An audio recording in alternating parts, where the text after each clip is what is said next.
যে পৃথিবীতে বা সব দেশে আঘাতজনিত অ্যাক্সিডেন্টজনিত অনেক মানুষ মারা যায়।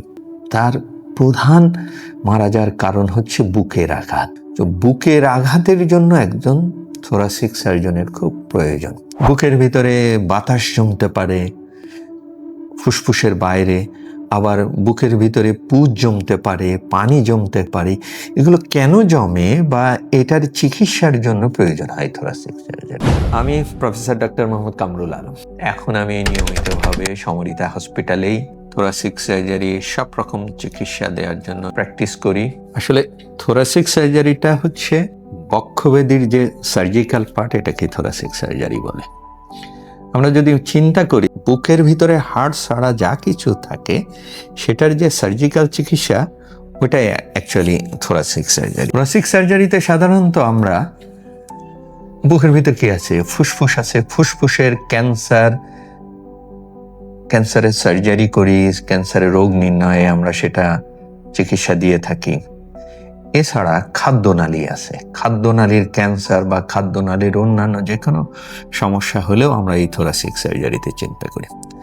আমরা জানি পেটের পাকস্থলীটা কিন্তু পেটের ভিতরে থাকে, কিন্তু পাকস্থলীর উপরের পাটেও ইদানিং ক্যান্সার হয়। যে উপরের পাটে ক্যান্সার হলে অ্যাকচুয়ালি জেনারেল সার্জনরা ওটা শুধু পেট কেটে এটার অপারেশন করতে পারে না। তো পাকস্থলীর উপরের অংশে যদি ক্যান্সার হয় তাহলে সেটার চিকিৎসা করার জন্য থোরাসিক সার্জারি প্রয়োজন হয়।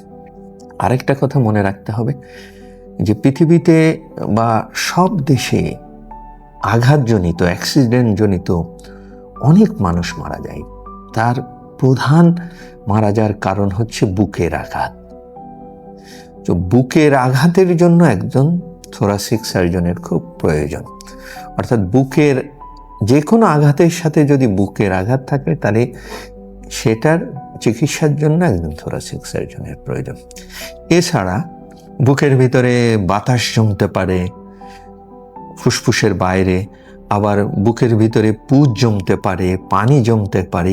এগুলো কেন জমে বা এটার চিকিৎসার জন্য প্রয়োজন হয় থোরাসিক সার্জারি। সুতরাং মোটা দাগে বলা যায় যে বুকের ভিতরে হার্ট ছাড়া অন্য যেসব অঙ্গ প্রত্যঙ্গ থাকে তাদের যে রোগ হয় এবং রোগের যে সার্জিক্যাল চিকিৎসা, সেটাই হচ্ছে থোরাসিক সার্জারি।